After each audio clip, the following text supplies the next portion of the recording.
Welcome to Sierra Wildlife Rescue. I'm Debbie DiTilio, President of Sierra Wildlife Rescue, and we're here at our new center at 777 Pleasant Valley Road, Diamond Springs, and we're celebrating our open house and our 25th anniversary year as a nonprofit in El Dorado County. Our organization's mission is the preservation of our wildlife in El Dorado County, and we do this by rescuing, rehabbing, and releasing orphaned and injured wildlife back into the wild, and we also provide education programs to the community, many times using our ambassador birds. And thanks so much for caring about our wildlife. No.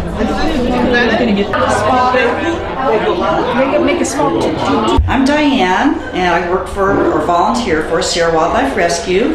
And right now, I'm at the 25th year open house of Sierra Wildlife at our new facility. And I have in my hand here Dusty, one of our education birds. She is a northern pygmy owl, and we got her when she was a little bitty baby, and she was covered in ashes and milkweed. It took 3 days to get her clean. She was about this big when we got her. Now her brother has been released into the wild. Dusty has to be kept because she can only fly about 5 feet. And after she flies 5 feet, she falls to the ground. And also she won't eat live food, so she won't eat live mice. And at home, she eats between 2 and 4 mice that are about this big, which are eaten whole. And then the parts that she can't digest are coughed up in the form of pellets. And she does the pellets once or twice a day. Now she's actually 4 years old, so she's full grown. She's the second smallest owl in the United States. She lives in a nice big cage though, because she likes to hop around a lot, and she does fly the 4 to 5 feet. She has also on the back of her head as camouflage, she has these 2 black dots, if you can see them. These are called her fake eyes, or ocelli, and those are to protect her when she's on the ground eating something from another big owl or a hawk flying over the top of her and trying to eat her. Is it nice to get frozen ice Forest Service? They give us specifications for each bird for what size cage it has to be.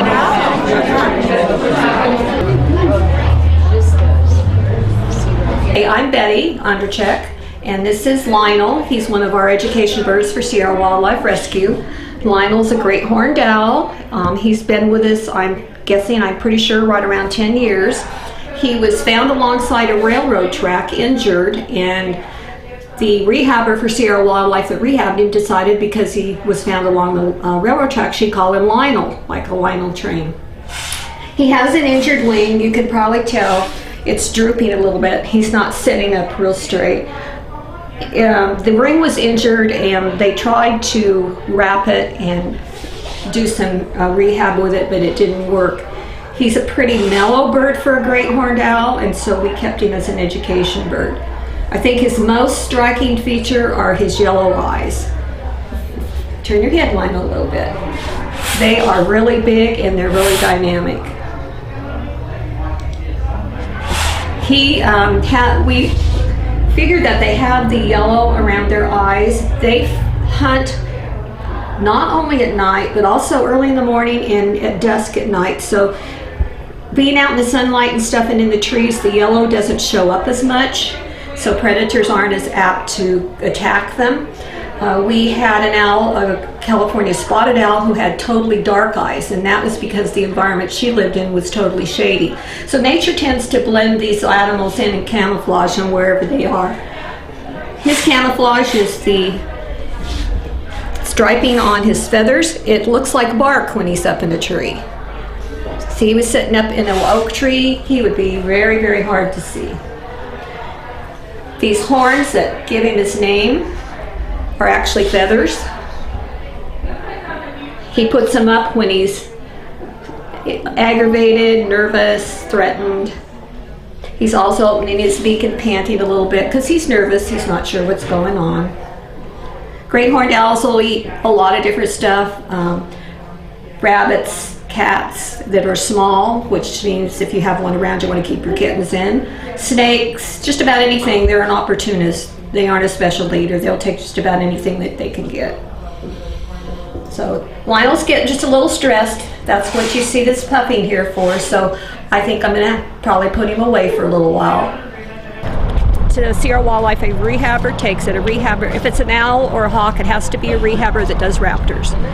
They're going to treat it right away with a medication to get the shock out and try to get any swelling that's in the head or the brain down.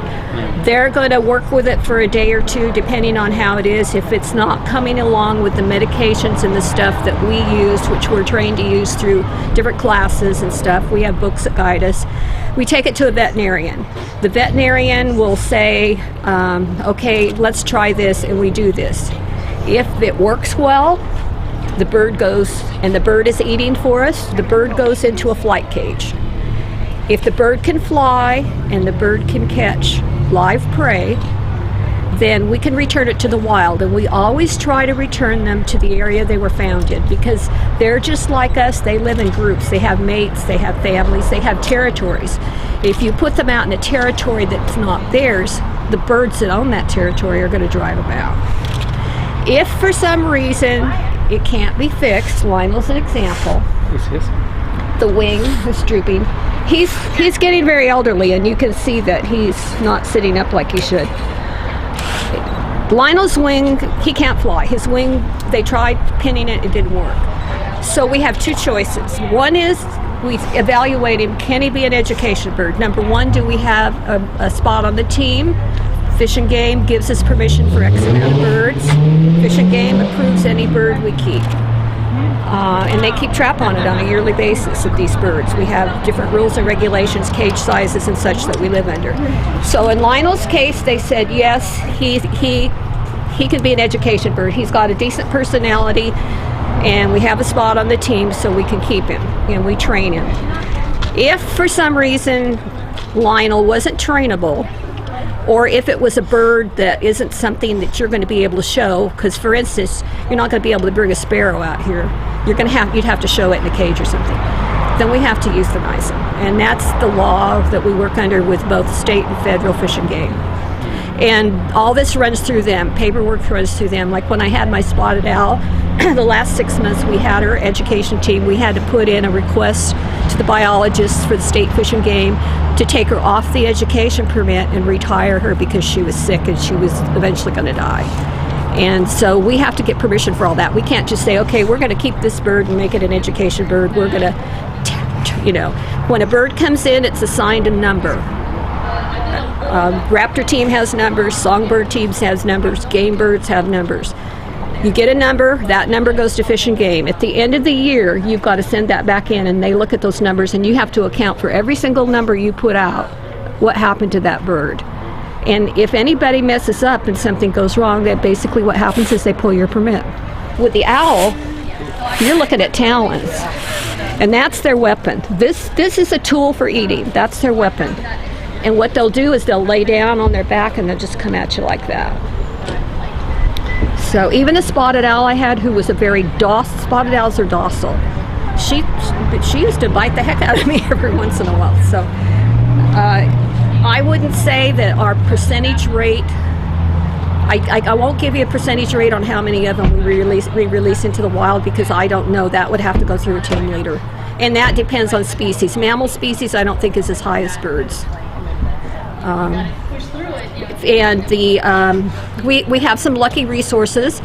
Sierra Pacific Lumber Company's biologist works for us in helping us find places to release stuff like our foxes and our coyotes. They have a lot of land. So all birds are protected. It is absolutely, this is going to sound foolish, but it's absolutely illegal to possess a bird feather, even if you found it lying on the ground. We are not allowed to do anything with the feathers that fall off this bird other than use them in our displays. It's illegal to shoot any bird other than a game bird. If you shoot an owl, if you shoot a sparrow, if you shoot a jay, that's breaking the law. Everybody's federally and state protected. Because he's as old as he is and he's been out as much as he has, he handles it pretty good. Some younger birds, which we don't have too many of, but the younger birds wouldn't handle it as well. And how old is he? we don't know for sure. We've had him 10 years and he was an adult when he came in. The only way we can gauge their age and know it would be to do blood work, which we're not going to do. They're fantastic. They're amazing. They're really amazing. They can hear. It's said that this guy could hear if it was quiet. He could hear a mouse in leaves at the end of a football field. And their eyes they hunt with their ears. To start out with, they'll sit in a tree, and their ears will hear something. And their ears are a hole on each side of their head.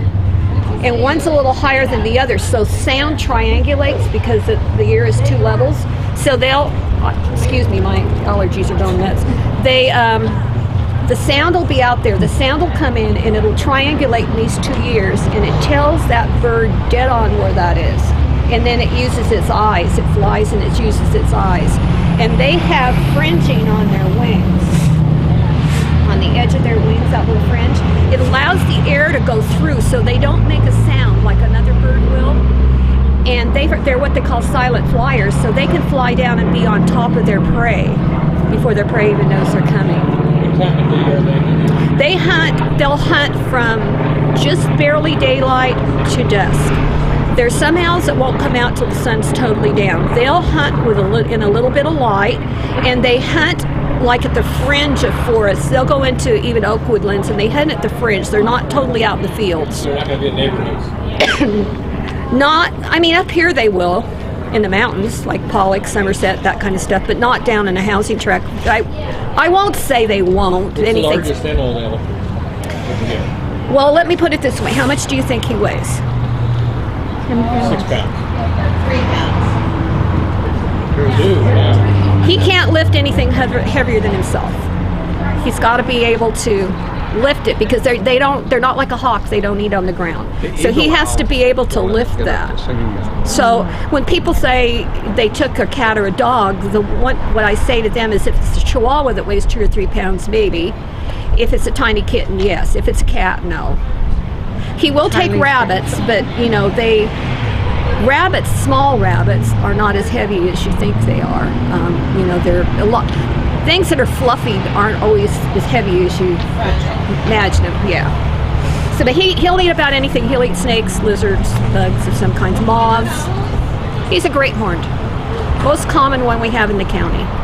They're the ones you hear at night that go ooh, ooh.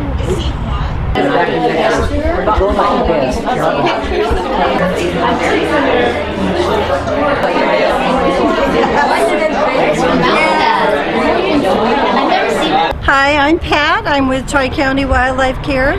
I am here today with Sierra Wildlife. We work very closely with Sierra Wildlife, and today we brought Stella.